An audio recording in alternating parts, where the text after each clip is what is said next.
Tutto pronto per l'ingresso in campo, dunque buon pomeriggio amici sportivi, siete collegati dallo stadio Saraceno di Ravanusa, Licata Locri, quarta giornata del campionato nazionale di Serie D, girone I, squadre che fanno il loro ingresso in campo, il Licata con la divisa bianca con striscia orizzontale giallo-blu classico amaranto per il cavallo alato del Locri. Licata parte subito, Minacori sul fondo, punta Greco, pallone basso, Currò la mette sul destro, secondo palo, Bruzzese la legge bene, poi l'intervento di Rotulo su Di Venosa che però è bravo a destreggiarsi nell'area, Minacori una carambola, facilita il portiere, a sinistra ancora per Lanza, posizione regolare, cross, c'è Giannone che la rimette in mezzo.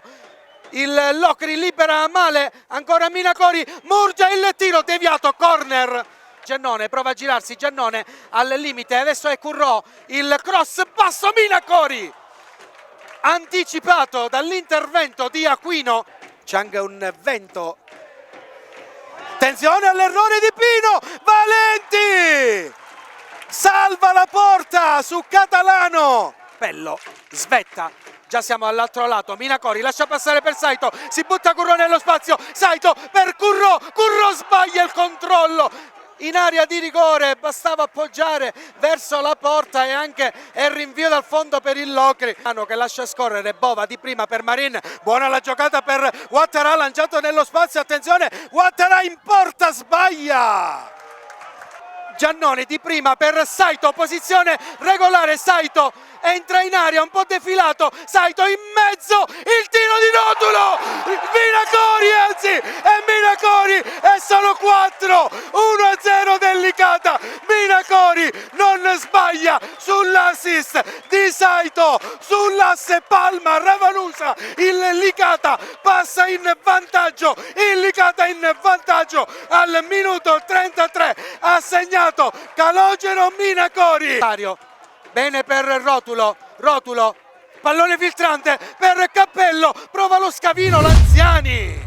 esce coi giri giusti, con le mani Valenti per Cappello,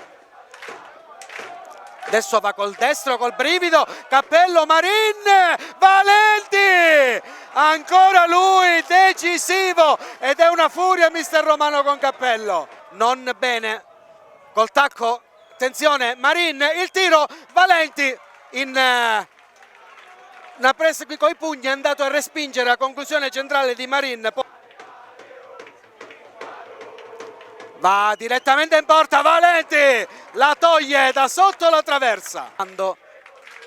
il cross sul secondo palo, Valenti con i pugni, poi Barbosa la mette indietro, il liscio e fallisce, una grande occasione Marin.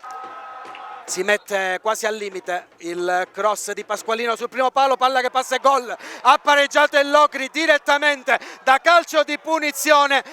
il tiro ha ingannato tutti, portiere compreso. Giannone il cross, Orlando, palla che passa tutta l'area piccola, non ci arriva nessuno. Altezza e dischetto del rigore e c'è il triplice fischio, game over al Saraceno di Ravanusa, Licata e Locri si dividono la posta, finisce 1-1, un Licata che ancora una volta nel secondo tempo spegne i fari praticamente, non riesce più a imbastire una manovra fluida e subisce il ritorno degli avversari che hanno pareggiato con merito con Pasqualino.